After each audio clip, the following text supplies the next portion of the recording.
মহারাষ্ট্রের বীরপুর নামে এক ছোট্ট গ্রামে বাস করত জলারাম বাবা আর তার স্ত্রী বীরবাই। জলারাম বাবার একটাই উদ্দেশ্য ছিল বা সংকল্প ছিল যে তার গৃহে কেউ আসলে কখনো তিনি খালি হাতে ফেরাবেন না।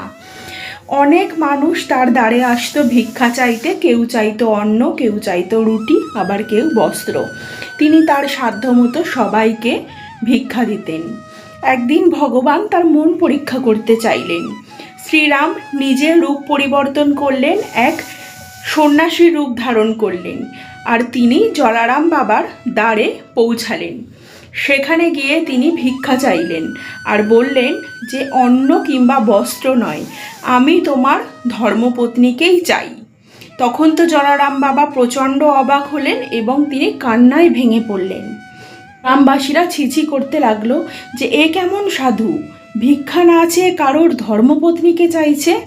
কিন্তু সেই সাধু তার সিদ্ধান্তে অনড়, সে কোনো ভিক্ষা নেবে না, নিলে নেবে জলারাম বাবার ধর্মপত্নীকে।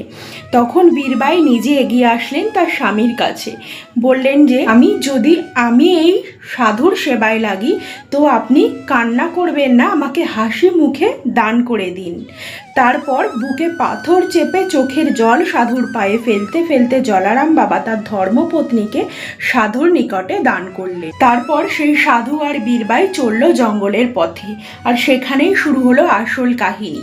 সাধু একটা লাঠি আর একটা ঝোলা বীরবাইয়ের হাতে দিয়ে বলল, মা তুমি এটা নিয়ে এখানে অপেক্ষা করো, আমি কিছুক্ষণ পর আসছি। কিন্তু তারপর ঘন্টার পর ঘন্টা কেটে গেল, বীরবাই সেখানেই বসে থাকলো। সন্ধ্যা নামতে লাগলো, সে সারা জঙ্গলে সাধুকে খুঁজলো কিন্তু পেল না। তখন সবাই বুঝলো যে সেই সাধু সাধারণ কেউ ছিল না, তিনি ছিলেন স্বয়ং শ্রীরামচন্দ্র। আর তিনি জলারামের মন পরীক্ষা করতে সাধুর বেশে এসেছিলেন যে তার সবচেয়ে প্রিয় জিনিস দান করে কিনা, সে তার সংকল্প রাখে কিনা। প্রভু শ্রীরাম নিজের আসল রূপ ধরে এসে বীরবাইকে সাথে নিয়ে জলারাম বাবার হাতে তুলে দিলেন। এইভাবেই একজন ঈশ্বর তার ভক্তের মন পরীক্ষা করেছিলেন। বীরবাই গ্রামে এখনও সেই ঝোলা আর লাঠি মন্দিরে সংরক্ষিত আছে। দেশ দেশান্তর থেকে বিভিন্ন পর্যটক তার দর্শনে আসেন। যদি আপনি শ্রীরামের ভক্ত হয়ে থাকেন, কমেন্টে লিখুন জয় শ্রীরাম।